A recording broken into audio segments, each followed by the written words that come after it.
Driving south on Highway 111, a massive old building appears out of nowhere. This towering tobacco barn once stood as part of a booming agricultural empire.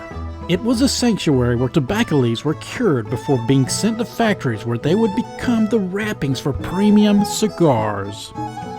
Though this barn stands in southern Grady County, Georgia, it was part of a broader legacy that spanned into North Florida. Time is now beginning to gnaw away at its skin, revealing its complex skeleton structure. As I turn onto US 27, I leave Georgia and enter into Gadsden County, Florida. Over to the right are the train tracks. They run parallel to 27, which leads into Havana, whose motto is Florida's friendliest small town. Founded in 1906, Havana rose with the tobacco trade, becoming a hub for growers, planters, and shippers. In today's adventure, I will explore the Shade Tobacco Museum, walk the historical streets of Havana, and visit the historical home of a famous local pioneer that helped shape North Florida. I am Danny, and welcome to my channel, Danovator, where my experiences become your adventure. If you like the unique and unusual, then you came to the right place. Remember to please subscribe, and please hit that bell so you'll be notified when I release my next video. The museum is housed in extensions of the original Planters Exchange that was built in 1928.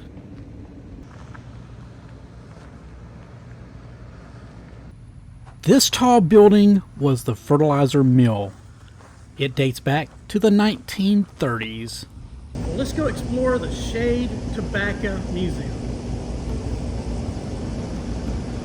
Today, I was led around by Laura, the museum's knowledgeable curator. Shade tobacco starts small. The seeds are among the tiniest in the plant kingdom, once worth more than gold, ounce for ounce. The tobacco fields were covered with cloth tents, protecting the delicate leaves from the harsh Florida sun. This gave the tobacco its silky texture, perfect for cigars. Here's a mural depicting a farm in Gadsden County. Notice the Shade Tobacco tent.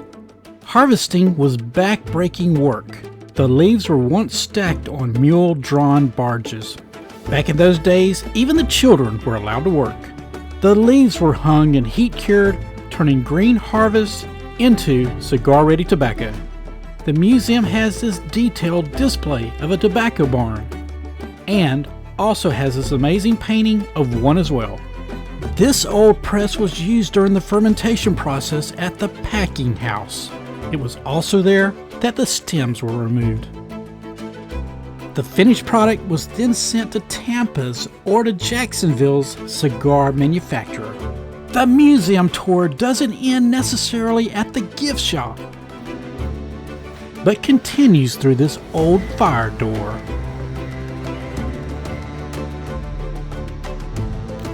This room was where materials were unloaded from the train that passed just outside the Planters Exchange. The Planters Exchange provided products for the tobacco grower, including mixing fertilizer that was delivered to farmers not only in Florida, but in Georgia. Through its staircase, you can barely make out the different levels of the fertilizer mill. Let me give you a lift into the next room. A room that appears to be perfect for gatherings. The museum has big plans to attract more people to Havana. This is evident through the last room we will explore. There's future plans for a kitchen, a library, and other extra spaces.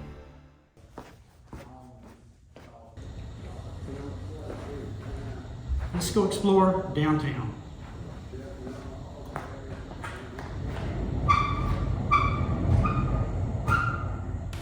Beginning my walk down 8th, I noticed this gentleman directed me to Bernard's hidden treasure. Inside, I found these unusual small statues, tons of antique glassware, and this lady in red. Havana was named after Havana, Cuba for its rich tobacco history, but has recently been reimagined as a relaxing retreat for those who admire antiques, art, and great food. This mural depicts Havana's old Ford dealership. It's located next to Antiques and Stuff, where I found a grand collection of clocks and a place to cool down on this hot and humid day. All the storefronts have colorful and interesting displays. On West 7th sits the Havana Printing and Office Supplies. The front page says it all, Florida's friendliest town. This is where you'll also find the Coon Bottom Farms country store. Inside I found some old printers, a rack full of local newspapers, and binders full of Gadsden's past. The Slappy building was once the Havana State Bank. Now it's the Welcome Center. On 7th you'll also find the police station. I dig those round police globes. At the end of 7th is the First Presbyterian Church. Its cornerstone lists its year, 1926. Heading back towards Main Street, I pass by the Havana Fire Department. This specialty store has a ton of treasures. I especially like the Knight in Armor. A town that's rich in tobacco history has to have a cigar lounge.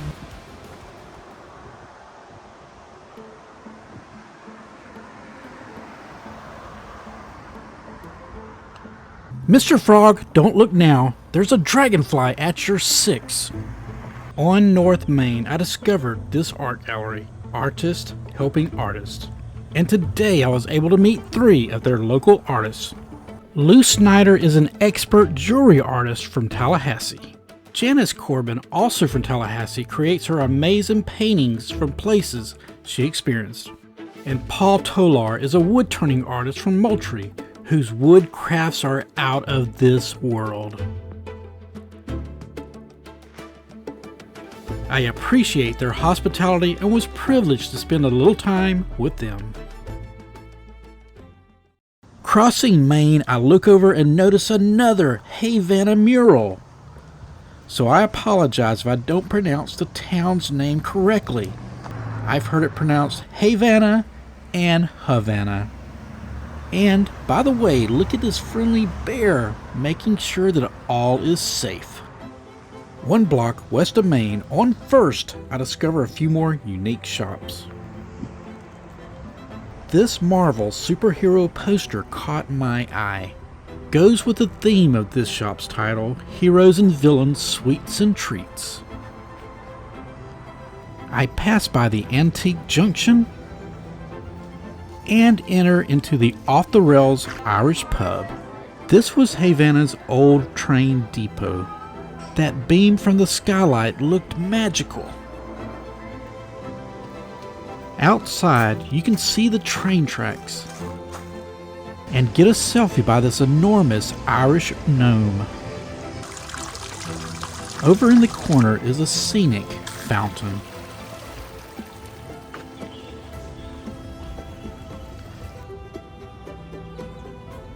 This Victoria home has been repurposed into Wheezy's Cottage home decor. This area of town lies on land once owned by Sam Z. Fletcher.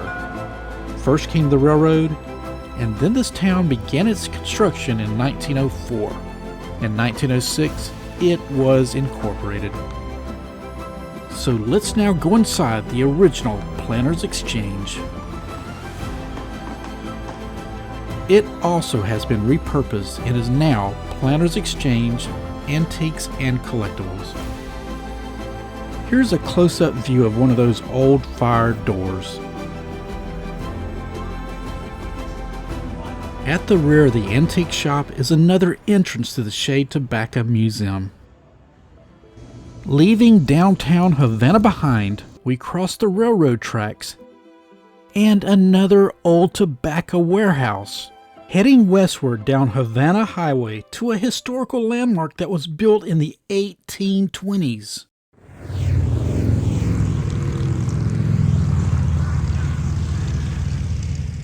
As I drive down this access road, Coca-Cola Avenue, I want to say thank you to Jose, the current owner, for allowing me to explore his amazing wedding and special events venue, Havana Springs. Over the years, past owners chose to preserve and move nearby historical structures here to help create this remarkable homestead.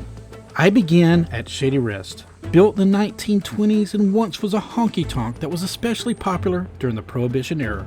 It was once located about 3 miles away. It is now the Havana Springs Reception Hall.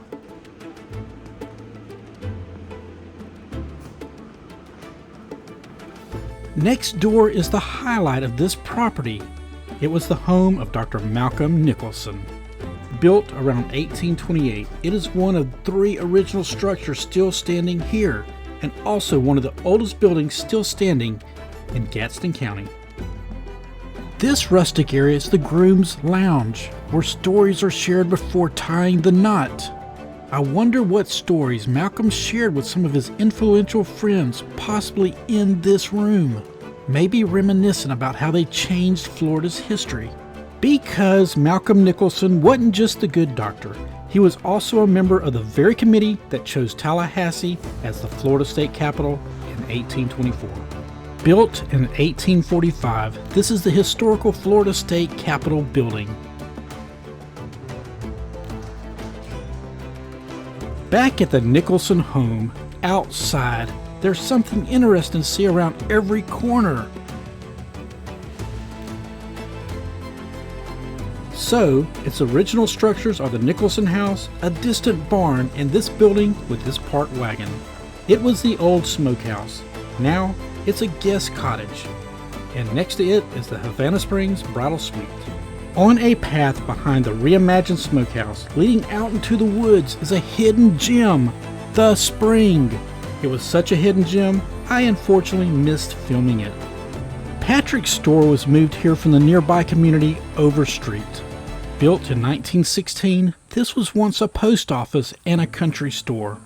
It proudly displays many nostalgic signs, but I especially like this one of the King Edward cigars. I mean, we are near Havana where tobacco once ruled.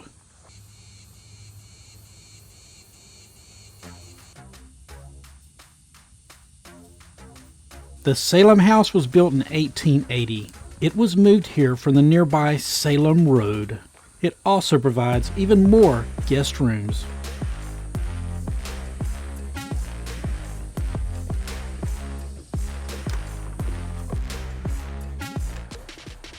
You can't have a wedding venue without a wedding chapel.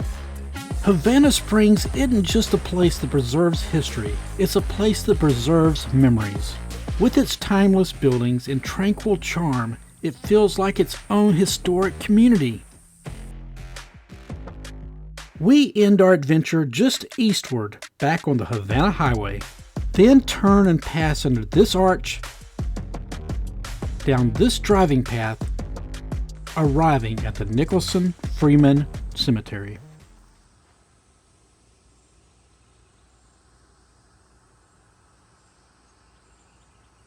I see that some of the Freemans are buried in this section. And over here was the 4th person buried in this cemetery, Dr. Malcolm Nicholson. Written on his tombstone is called the Father of Medicine in Florida. He is buried next to his wife Mary and 4 of their 7 children. From barns and shaded tobacco history to the final resting place of one of Gadsden County's great pioneers, my Havana journey included a rich blend of heritage, hospitality, and hidden gems, if you catch my drift. Well, I hope y'all enjoyed my adventure today here in Havana, Florida. If you did, make sure you give me a thumbs up. And always remember, your adventure awaits with the Danovator. I'll see y'all the next time.